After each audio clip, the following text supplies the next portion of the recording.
ওপার হতে যারা সাথে এসেছিল তারা চলে গেল বেলার আপন দেশে। ও আমি একা বসে আসি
আর আমার দিক তাকালি মনে হয় ফালকি বল বিয়ারা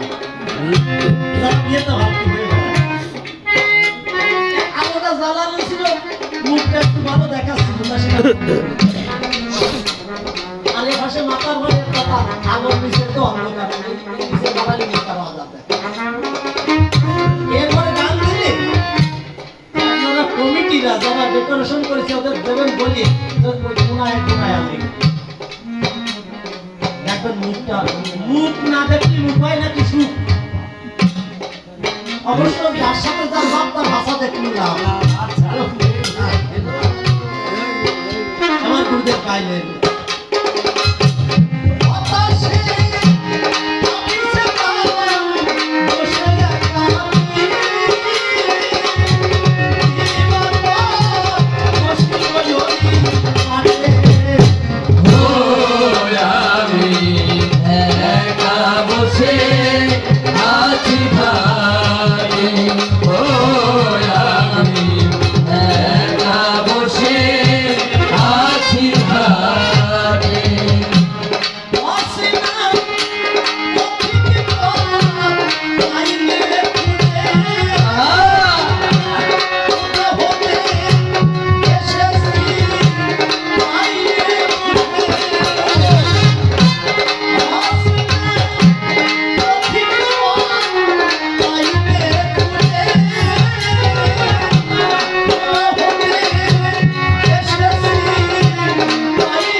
ভারতবর্ষের ইতিহাস।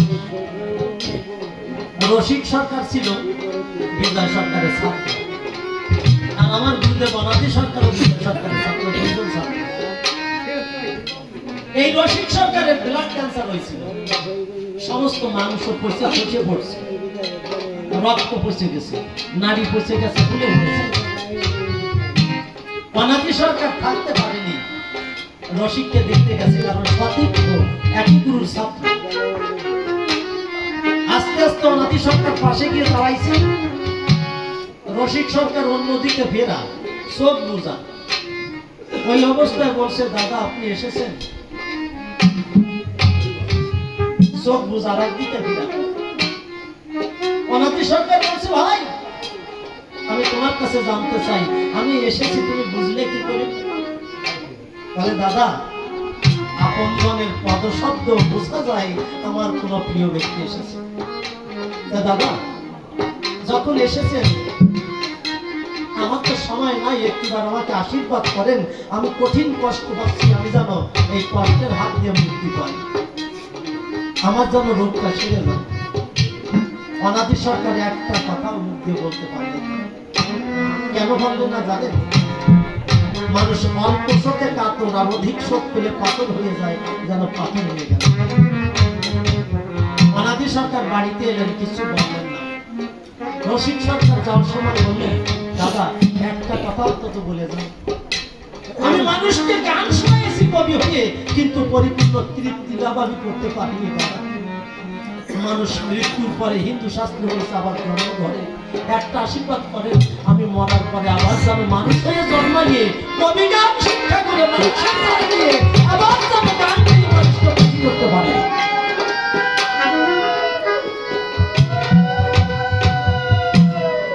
আমার গুরুদেব বাড়িতে এলেন, পরের দিন শুনলেন যে রসিক চলে গেল।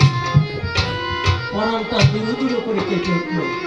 যার সঙ্গে কাব্য মঞ্চে দাঁড়ায় গান করেছে, যার সাথে এত ভালোবাসা, এত আকাঙ্ক্ষা, এত আশা, আজ ফাঁকি দিয়ে চলে গেছে। হাতে কলম নিয়ে এই বেদনার গানটা তখন লিখেছিলেন। ওপার হতে যারা সাথে এসেছিল চলে গেল, যে যারা এসে আমি একা বসেছিলাম। আমরা সবাই ঘাটে বসে আছি, আমাদের সবাইকে ওপারে যেতে হবে।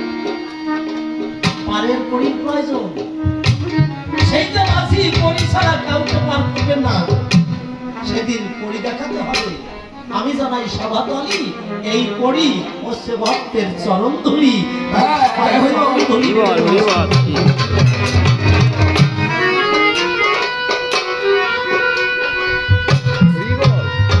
মাঝি আমায় পার করে দাও। সেদিন মাঝি এসে বলবে, পরি দাও। তুমি কি কাজ করেছো মনে করবেন বিবেচনা। প্রত্যেকটা মানুষের সাথে সংসার, স্ত্রী, পুত্র কিছুই যাবে না, একটা জিনিস মাত্র যাবে, সারা জীবনের অর্জিত কর্মফল।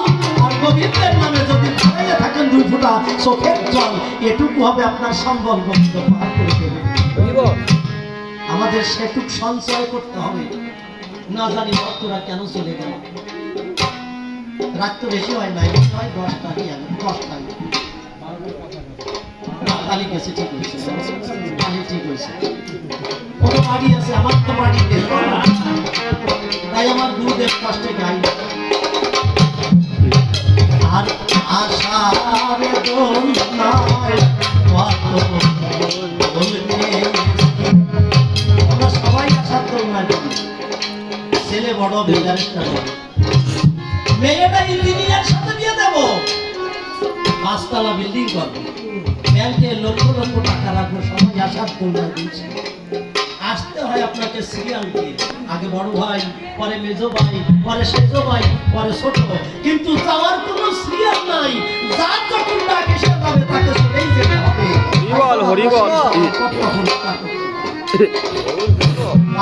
বাইরে আসার দোলনা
ওই তো একটু কোথা সেই কবিগুরু